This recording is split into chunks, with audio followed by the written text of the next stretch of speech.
하겠습니다. 말씀은 마가복음 3장 28절부터 29절까지 말씀입니다. 2절 말씀 함께 합독하시도록 하겠습니다. 내가 진실로 너희에게 이르노니 사람의 모든 죄와 모든 모독하는 일은 사하심을 얻되 누구든지 성령을 모독하는 자는 영원히 사하심을 얻지 못하고 영원한 죄가 되느니라 하시니. 아멘. 네. 혹시 성령 회복죄라는 걸 아십니까? 저도 교회를 다니면서 자주 언급한 적도 없고 잘 모르는 단어예요. 성령 회방죄라는 게 있는지도 몰랐어요, 사실. 제가 왜 이런 얘기를 갑자기 꺼내냐면요. 제가 이제 익명으로 상담하는 톡방이 있습니다. 오픈책 톡방. 어떤 분이 이름 익명으로 줘가지고 저한테 질문을 하시는데 초신자라고 자기도 소개하더라고요. 그러면서 초신자인데 내가 예수님을 믿은 지 얼마 안 돼서 내 안에 아직 성령이 없는 것 같다. 그러시면서 제가 죄를 지었는데 이거 어떻게 해야 됩니까? 라고 저한테 질문을 던지는 거예요. 초신자의 이 생각이 여러분들은 귀엽죠? 귀여운데 원래 교회 가면요 초신자들이 오히려 이전의 신자들보다 더 신실할 때가 많아요. 이 지점이 그래요. 여러분 죄책감을 느끼고 살아가십니까? 하나님 앞에 내가 죄를 지면 이런 민감함이 있냐는 거예요. 잘 없죠? 이 친구가 아마 그 질문을 한 이유는 아마 성경에 있는 이 오늘의 말씀 구절 때문인 거예요. 성령을 모독하는 죄. 이 모독하는 죄는 오늘 본문에 뭐라고 되어 있냐면 절대로 용서받지 못한다고 나와요. 절대, never. 이거는 돌이킬 수 없어요. 나를, 여기서 보면은 나를이라고 하는 분이 누구냐면 예수님 자신을 말하는 거예요. 그러니까 나에 대해서 부정하거나 욕하거나 미워를 해도 구원을 받을 수 있지만 뭐를? 성령에 대하여 모독하거나 부인하는 자는 구원받지 못한다. 이 말을 우리가 많이 오해를 해요. 여러분, 성령을 모독하는 게 뭘까? 여기서부터 출발을 해야 돼요. 모독하는 게 뭐예요? 오늘 본문에 모독하는 것, 그걸 무엇을 의미하는지를 알아야 돼요. 오늘 예수님께서는 이 마가복음의 이전의 구절에 어떤 일을 벌이셨냐면 금식을 할 때 금식을 어긴 것에 대하여 말했던 사람들의 욕을 핍박을 받아요. 그 다음 안식일날 일을 한 것 때문에 핍박을 받아요. 또 안식일날 팔이 많은 사람을 고친 것 때문에 핍박을 받아요. 근데 이제 귀신 들린 자까지 고치니까 사람들이 말합니다. 예수님은 귀신들의 왕이다 라고 이야기를 하는 거예요. 그 말을 듣고 오늘 말씀을 하신 거예요. 예수님께서는 계속 이 유대인들이 율법으로 지켜왔던 그러나 절대 불변해서 바뀌어지지 않아야 할 이것들을 예수님께서 어기시는데 그 비방의 끝, 그러니까 이 비방의 끝이 지금 귀신의 왕일 것이다 라고 하는 추측까지 가는 거죠. 예수님께서는 지금 그런 상대, 나를 그렇게 부르는 이들 앞에 뭐라고 말하냐면 이렇게 말을 하는 거예요. 나를 욕하고 나를 비방하고 나를 모욕하고 나를 부인해도 상관은 없는데 성령을 모독하는 자는 절대로 용서받을 수 없어. 이 얘기를 하시는 거죠. 그래서 지금 우리는 이 성령 회방죄라고 하는 이 성령 모독죄죠. 이 성령을 부인하는 죄에 대해서 생각해 볼 필요가 있다는 거예요. 우선 이것부터 보면 좋을 것 같아요. 여기서 말하는 초신자가 죄에 대해서 이야기를 했어요. 죄가 뭐죠? 죄. 여러분들 죄를 어떻게 정의하시나요? 음란한 짓을 한 거? 도둑질을 한 거?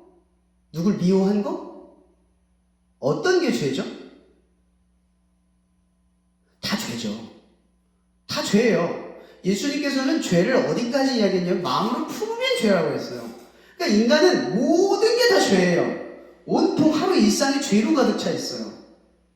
근데 이 죄, 성경이 말하는 죄, 이 예수가 말한 죄는 우리가 어떻게 해결할 수 없는, 우리가 참고 견디려고 해도 이 안에서 돌출되어 나오는 게 다 죄인 거예요. 근데 세상은 죄를 어떻게 정의하느냐? 도덕과 윤리를 벗어나지만 않으면 돼요. 맞죠? 학교의 규율을 어기지만 않으면 돼요. 맞죠? 죄가 선이 있어요. 근데 예수님이 우리에게 가르쳐 주신 죄는 선이 없어요. 근원에 대해서 이야기를 해요. 죄를 만들어가는 지점을 대해서 말을 하는 거예요. 그러니까 죄가 시작하기도 전에 이미 마음에서 꿈틀대면 그게 죄라는 거죠. 근데 복음에서 말하는 죄, 그 죄의 형태는 분명 마음으로부터 어떤 형제를 미워하거나 음란함을 품거나 아니면 누군가를 죽이려고 하는 계획을 품는 이것들을 죄라고 하지만 실제로 복음이 말하는 죄는 사뭇 좀 달라요. 뭐가 다르냐? 종교는 죄를 짓지 않는 삶을 거룩하다고 이야기를 해요. 깨끗하다고 이야기를 하죠. 근데 복음은 그렇게 말을 하는 게 아니에요. 오해하시면 안 돼요. 우리의 목표는 죄를 안 짓는 게 아니죠. 목표가 뭐죠? 하나님을 기쁘게 하는 거예요. 종교는 개인의 성화를 굉장히 중요하게 생각해요. 그래서 깨끗하게 살아가고 죄를 안 짓는 게 중요하다고 말을 해요. 근데 그건 종교예요. 그럼 복음에서 말하는 깨끗함이란 예수를 닮고 예수를 위해 살고 예수를 사랑하고 하나님을 사랑하는 것. 이게 성화예요. 그러니까 조금 다르죠. 근데 우리는 이 초신자가 한 질문이 뭔지를 알아요. 아, 죄를 졌어요. 어떡하죠? 이 초신자가 모르는 게 하나 있죠. 그게 뭐죠? 하나님의 보편적인 사랑, 하나님의 조건 없는 사랑, 하나님의 자격 없는 부르심에 대해서 모르는 거예요. 아까 뭐라고 이야기를 했냐면 자기는 예수를 믿은 지 얼마 안 돼서 성령이 제 안에 없대요. 이게 무슨 뜻인 줄 아세요? 성령이 없다라는 건 사실 애초에 잘못된 말이에요. 누군지 주를 예수라 시인하면 그 안에 성령이 있는 줄을 믿으라 라고 이야기했어요. 그러니까 이 이야기는 내가 예수를 구주, 그리스도를 인정하는 게 믿음이 크든 작든 간에 그분을 주라고 고백할 수 있는 사람은 그 안에 성령이 있는 거예요. 이건 믿음이 작든 크든 상관이 없어요. 처음 나오든 아니든. 밖에 나가서 물어보세요. 교회 안 다니는 사람한테 예수님 주라고 시인해보세요 라고 이야기를 하면 말 못하죠. 그게 쉽게 되는 게 아니에요. 근데 믿음이 적은 사람이 예수를 주라고 고백하는 건 기적과 같은 일인 거죠. 그게 믿음이 작든 간에 크든 간에. 그러니까 이 초신자가 한 질문은 지금 제 안에 성령이 없다라는 건 믿음이 적으니까 없을 것이다. 이 얘기를 하는 거잖아요. 근데 예수를 주라 시인하고 내가 그분을 믿음으로 어떤 죄를 자각한다는 건 지금 뭐에 들어갔다는 거예요? 성령이 주신 감각 안에 들어갔다는 거예요. 그걸 자각하지를 못해요. 세상에 믿음이 없는 사람들은 죄를 자각하지를 못해요. 어떤 죄? 하나님 앞의 죄. 보통 우리는 도덕과 윤리로 죄를 정의하잖아요. 근데 그리스도인들은 뭐로 정의를 하죠? 하나님 앞에 내가 느끼는 거예요. 하나님의 말씀 앞에서 내가 죄로 느끼는 것을 죄라고 느껴요. 그래서 우리는 세상의 도덕과 윤리의 규범으로 살아가는 사람들보다 더 큰 선한 양심 속에서 살아가죠. 우리는 우리의 내면과 싸워요. 세상 사람들은 법과 싸우죠. 그걸 넘어가지 않는 선에서 싸우는 거예요. 우리는 그 출발점 자체가 너무나 다르죠. 자, 그런데 성경 창세기 3장 읽어보셨죠? 3장에 보면 그 죄가 뭔지에 대해서 상세히 기록하고 있어요. 죄가 뭐냐? 바로 여기죠. 아담과 하와가 선악과를 따먹은 그 사건으로부터 비롯이 돼요. 그 사건, 그건 하나님의 말씀을 어겨서 죄이거나 선악과를 따먹어서 죄가 아닙니다. 그 죄가 죄만 아니죠. 더 근원적인 죄는 나무 뒤에 숨은 거예요. 우리가 참 착각을 많이 하죠. 어렸을 때 부모님한테 잘못 안 저지른 사람 없죠? 저 죄지저금통 한 번씩 다 찢어보고, 그죠? 엄마 지갑에 몰래 손도 대보고, 그래서 메타작도 당하고. 저는 예전에 학교를 한번 짠 적이 있어요, 중학교 때. 그래서 뒤지게 한번 맞은 적이 있습니다. 어쨌든 우리는 모두가 부모님한테 중죄를 다 져왔어요. 그죠? 근데 여러분 여기 분들 중에 혹시 부모님한테 중죄를 졌는데 아직까지 용서받지 못한 마음으로 부모님과 관계하는 사람이 있으세요? 아니면 아직까지 부모님을 그때 죄를 상기하면서 아직도 두려워하는 분 있으세요? 아니면 혹시 그 죄 때문에 부모님한테 버림받은 사람 있으세요? 없죠. 근데 창세기 3장은 바로 그런 내용으로 시작해요. 그래서 3장부터 11장까지는 하나님께 인간이 어떻게 떠나는지에 대해서 이야기를 하죠. 분명 죄로 출발을 했지만 죄가 어떤 것을 낳냐? 하나님과 인간의 관계를 끊어내버리는 거예요. 사탄은 끊임없이 이걸 가지고 우리를 넘어뜨리려고 하죠. 넌 죄인이야. 너 또 죄 졌네? 넌 하나님의 자녀가 아니야. 그렇게 살면 하나님의 자녀일 수가 없어. 너는 끝났어. 돌아가도 하나님 안 받아주셔. 별의별 오해를 다 심어줘요. 근데 중요한 것은 아담과 하와가 죄를 짓자마자 그 다음에 큰 심각한 문제가 뭐냐면 하나님과 인간 사이에 불신의 관계가 생겼다는 거죠. 더 이상 하나님이 그 전의 관계가 아니에요. 에덴 동산 창세기 2장에 하나님이 아담을 어떻게 부르죠? 하나님이 아담 찾아올 때 아담아 아담아 그러면 네 저 여기 있어요 하나님. 그럼 반대로 말하면 하나님 어디 계세요? 나 여기 있다. 여러분 이게 진짜 신앙이 좋은 거잖아요. 얼마나 맑으면 얼마나 거룩하면 하나님은 우리를 보지도 못하는데 아담은 그냥 하나님을 자연스럽게 아니 고민하지 않고 부르면 올 것이고 그분이 찾으면 내가 갈 것이라는 걸 안다는 거죠. 그런 감각 속에서 살고 있었어요 아담은. 근데 그 관계가 무너진 거죠. 우리는 이걸 보통 뭐라고 이야기하냐면 친밀함이라고 이야기를 해요. 그러니까 죄로 인해 뭐가 생겼냐? 하나님과 인간 사이에 친밀함이 깨져버려요. 그래서 인간이 어떻게 됐냐? 더 이상 하나님을 의식하지 않고 살아가요. 이제는 하나님 없이 살아가요. 그래서 죄가 서슴없이 지어지게 되죠. 전 옛날에 집이 너무 가난해서 초등학교 때 도둑질을 한 적이 있습니다. 슈퍼에서 그 라면을 훔쳤어요. 배달이 그렇게 나오는데 뿌석 소리가 나잖아요. 배가 뚝 떨어진 거예요. 아차. 아주머니한테 걸렸습니다. 그래서 한 2시간을 혼났던 것 같아요. 눈물 쏙 빠졌어요. 막 경찰에 신고한다. 너 안 된다. 그래서 막 엄청 겁을 주셨어요. 그게 초등학교 한 4학년 때 있었던 일이에요. 근데 그걸 한번 겪고 나니까 어떤 일이 벌어졌냐면 중학교 때도 그런 심리가 많잖아요. 그때 저는 문구점이 있었어요. 지금처럼 뭐 CCTV가 있거나 그런 시대가 아니니까 사장님이 애들 많이 몰려오고 이러면 뭐 나눠주다가 뭐 누가 어디 있는지 모를 때가 많아요. 그러면 저는 내면의 심리와 싸워요. 2가지와 싸워요. 첫 번째, 예전에 걸려서 두려웠던 그 심리. 그리고 또 다른 심리는 훔칠까 말까 하는 내면의 심리가 막 충돌이 돼요. 그래서 저는 중학교, 고등학교 때 도둑질을 못했어요. 너무 심하게 혼나서. 겁쟁이가 되는 거죠. 근데 제가 이걸 지금 묵상하면서 무슨 생각이 들었냐면, 이런 제가 죄를 안 짓게 된 이유가 뭐죠? 그 일을 겪었기 때문인데, 그걸 겪었을 때 저는 뭘 떠올렸냐? 그 사람을 떠올린 거예요. 나를 혼냈던 그 사람, 관계를 떠올린 거죠. 여러분, 제가 지금 죄를 안 지었던 건, 지금 이 사소한 이야기지만, 제가 죄를 안 지을 수 있었던 건 뭐예요? 안 지으려고 노력하거나 의지가 있어서가 아니라 두려움이 있어서. 근데 더 나아가면 어떤 관계가 보이지 않게 나를 붙들어줘서라고 하는 거죠. 제가 왜 이런 얘기를 하는지 아시겠죠? 하나님의 관계가 무너지는 게 죄예요. 관계가 무너지면 죄를 짓기가 쉬워져요. 두려움이 사라지니까. 여러분들 하나님과 친밀하게 믿음이 좋다. 교회에서 믿음이 좋다라는 건 신앙생활을 잘한다는 게 아니에요. 뭔지 알잖아요. 그죠? 하나님과의 관계가 친밀할 때 믿음이 좋은 거예요.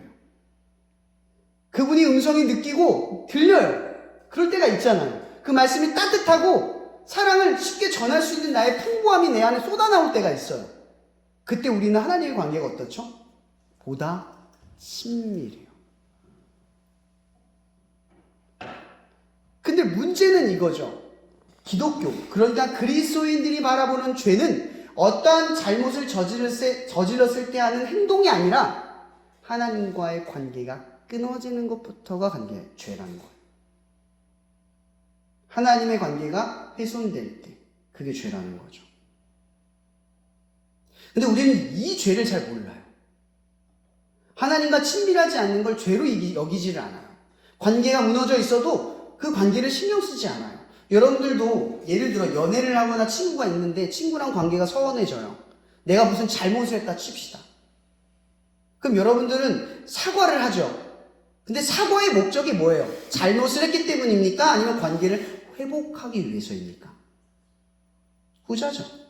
그럼 여러분들이 하나님 앞에 죄를 졌어요. 그러면 이것은 우리가 죄를 실토하고 죄를 짓지 않겠다라고 하는 두려움 때문입니까? 아니면 나를 사랑하고 내가 사랑하는 그 하나님이 나와의 관계를 잃어버리는 두려움 때문입니까? 라는 거예요.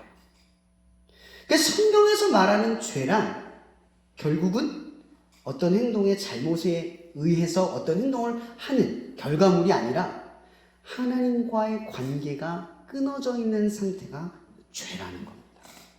근데 문제는 인간은 이걸 스스로 회복할 수 없다는 거에 있는 거죠. 그럼 부모님이 어렸을 때 여러분에게 중대한 죄를 지었을 때 그 용서는 여러분들이 얻어낸 게 아니죠. 왜냐하면 여러분들이 해결하거나 수습할 수 없으니까요. 부모님이 포기해야만 합니다. 여기서 우리는 무슨 단어를 배우냐? 희생. 하나님께서 여러분들의 관계를 회복하기 위해서 어떤 희생을 하셨죠? 예수가 죽는 겁니다. 요한복음 3장 16절에 이런 말이 있어요. 하나님이 세상을 이처럼 사랑하사.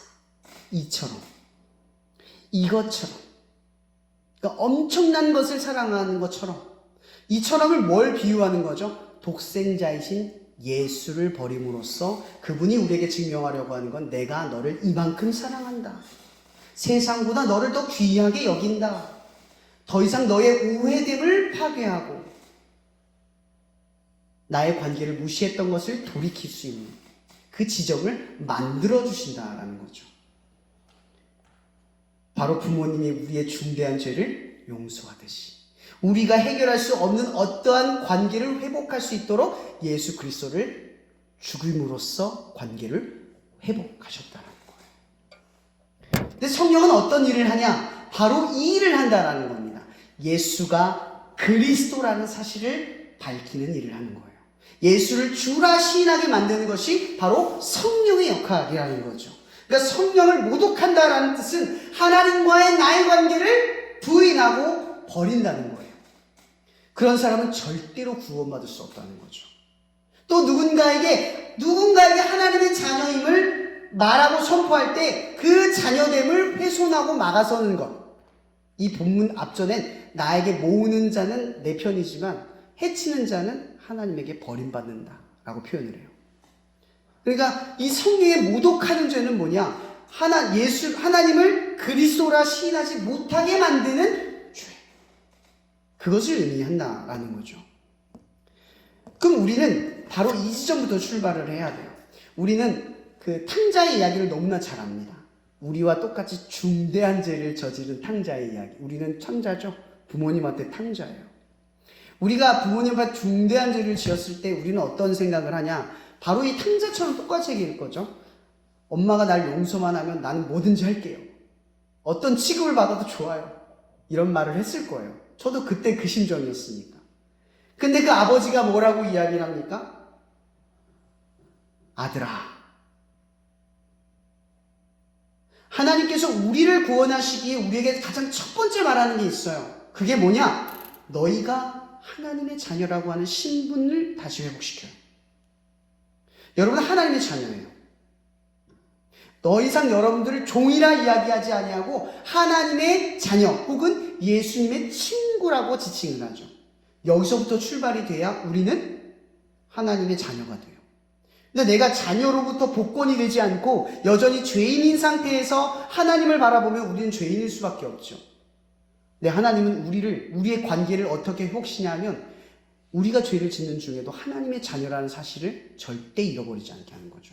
로마서 8장 39절에 뭐라고 말해요? 누구도 하나님의 사랑 안에서 끊을 수 없다. 이 표현이 무슨 의미겠어요? 너희가 하나님의 자녀라는 사실은 죄를 짓는다고 무너지는 것이 아니고 하나님을 떠난다고 해서 사라지는 게 아니라는 거죠. 누구든지 하나님의 관계 안에 들어가면 내가 하나님의 자녀라는 사실을 언제든지 깨달을 수 있다라는 거예요. 우리의 신분을 회복하신다라는 겁니다. 바로 이렇듯 우리에게 중요한 것, 내가 오늘 말씀의 본문이 뭐죠? 제가 죄를 지은 걸까요? 여러분 아까 제가 이런 얘기를 했을 거예요. 세상 사람들은 죄를 지으면 종교심 때문에 두려워해요. 신을 두려워하죠. 근데 그리스도인들은 하나님을 경외합니다. 이 경외라는 단어는 단순히 두려움만 있는 것이 아니라 그분에 대한 존경심 어린 두려움이에요. 여러분들이 부모님을 존경을 할 때 그 부모님을 두려워하는 것, 저는 아들이잖아요. 저희 어머니는 힘이 더 없어지잖아요. 늙으면 더 노쇠해세요. 힘으로 싸우면 제가 이기겠죠. 근데 왜 부모님을 힘의 논리로 이기려고 하는 게 아니라 존경심으로 경외할까요? 여러분 하나님을 경외한다는 건 이런 의미인 거예요. 하나님에 대한 존경심, 그러니까 하나님에 대한 경외감, 이런 것들로 하나님을 바라본다라는 거죠. 그러니까 우리가 하나님의 관계를 바라볼 때 우리는 그런 식으로 바라보는 거예요. 우리의 두려움은 세상과 같은 두려움이 아니라 하나님에 대한 경외로움에 있는 거예요. 우리를 사랑하시는 그 무한한 사랑에 대한 관계 속에서 그분을 두려워한다라는 거죠. 예수님께서 엘리엘리 사박다니, 라마 사박단이라고 이야기를 합니다. 하나님이 어찌하여 나를 버리셨습니까? 우리는 많은 의미에서 예수님께서 이 십자가에 받은 고통 때문에 그런 말을 했을 것이다 라고 이야기하기도 합니다. 그러나 가장 예수님께서 피하고자 했던 것은 죽음, 그러니까 하나님과의 관계가 일시적으로 끊어지는 가장 두려운 그 순간을 피하고 싶었던 거예요. 예수가 우리에게 십자가에서 보여주신 것, 그건 뭐냐? 모든 사람은 하나님에게 끊어질 때 두렵고 겁나는 삶이다 라는 거죠. 참된 인간은 하나님과 내 사이가 끊어졌을 때 그걸 감각적으로 두려워할 줄 안다라는 거죠. 근데 우리는 참된 인간이 되지 못하고 있어요. 두려워하지 않으니까요. 우리가 두려워하는 건 여전히 사람들 앞에 죄를 안 짓는 경건한 모습일지 모릅니다. 그러나 하나님께서 우리에게 요구하시는 것은 하나님의 자녀로서 하나님과의 친밀함을 유지하고 지키기 위해 싸우는 그 그리스도인의 삶을 바란다라고 하는 겁니다. 그래서 우리는 죄의 싸움을 할 때 두려움의 싸움을 하는 게 아닙니다. 죄를 안 지으려고 싸움하는 것이 아니라 하나님의 기쁨이 되는 일을 하기 위해 싸우는 거죠. 질문이 틀린 거죠. 죄에 대한 두려움으로 행동하는 게 아닙니다. 죄의 노예처럼 종처럼 두려운 마음으로 죄를 안 지으려고 싸우는 것이 아니라 하나님의 기쁨이 무엇인지를 생각하며 그 기쁨을 생각하고 바라보며 나도 기뻐하며 그 일을 감당하는 거죠. 우리의 목표는 하나님을 기쁘게 하는 겁니다. 우리의 목표는 죄를 안 지어서 그분을 슬프게 하는 게 아니라 우리의 목표는 하나님을 기쁘게 해서 그분 안의 친밀함을 지켜내는 것. 그것이 우리의 목표입니다. 어쩌면 우리 초신자가 한 질문, 목사님 제가 죄를 지은 걸까요? 라고 하는 이 출발점은 우리에게 큰 자각을 주는 걸지 모릅니다. 하나님의 관계에서 죄를 깨닫고 하나님의 관계의 친밀함을 회복하려고 하는 여러분들의 삶의 씨름이 지속되기를 원합니다. 늘 저는 이런 생각을 해봅니다. 올해보다는 내년보다 내후년이 하나님보다 더 친밀해지면 좋겠다. 오늘보다 내일이 하나님을 더 아는 삶이면 좋겠다. 여러분의 삶이 날마다 초신자로부터 더 큰 믿음으로 이루어질 때 다른 사람보다 더 모르는 그 하나님과의 친밀함의 비밀을 수많은 사람들에게 공유할 수 있는 삶이 되기를, 그 풍성함에 이르기를 예수 그리스도 이름으로 축복합니다. 기도하고 마치겠습니다. 사랑해 주님 감사합니다. 오늘 우리가 주님의 친밀한 가운데 나아갈 수 있도록 이 말씀을 우리 가운데 허락해 주셔서 너무나 감사합니다. 하나님, 우리는 여전히 도덕과 윤리적인 죄 앞에 살아갔음을 고백합니다. 하나님, 우리는 회개가 반성과 후회 속에 머물러 있음을 고백합니다. 하나님, 우리의 회개는 돌이킴이길 원합니다. 하나님의 관계로 돌이키고 친밀함이 없던 삶에서 친밀함 속에 뛰어드는 그 돌이킴이 되기를 원합니다. 하나님, 이 시간 우리가 하나님의 친밀함 속에서 살아가지 못했던, 누리지 못했던 우리의 삶을 늘 깨닫게 도와주시옵소서. 더 이상 성령을 모독하는 죄 속에 살아가지 않도록, 그렇게 삶을 방치하다가 예수를 주라 시인하지 못하고 겉모습으로 예수를 주라 시인하는 베드로와 같이 예수를 부인하고 도망치는 그런 모습이 아니라 후회와 반성 속에 눈물을 흘리는 거짓됨이 아니라 나를 그 조반 속에 따뜻한 그 장작더미 속에서 물으신 그 예수의 무릎 앞에 설 수 있게 도와주시옵소서. 나를 사랑하느냐? 내 양을 먹이라. 나를 사랑하느냐? 내 양을 먹이라. 나를 사랑하느냐? 내가 근심하여 이르되 내 주님이 아십니다. 하나님, 우리가 더보다 친밀함으로 나아갈 수 있도록 성령님을 모독하지 않는 죄 가운데 머무를 수 있도록 늘 성령님이 우리에게 예수를 주라 시인할 수 있는 민감함을 깨달으며 회복하며 살아갈 수 있도록 우리를 인도하여 주시옵소서. 모든 것을 주님께 의탁하며 살아계신 예수 그리스도 이름으로 기도합니다. 아멘.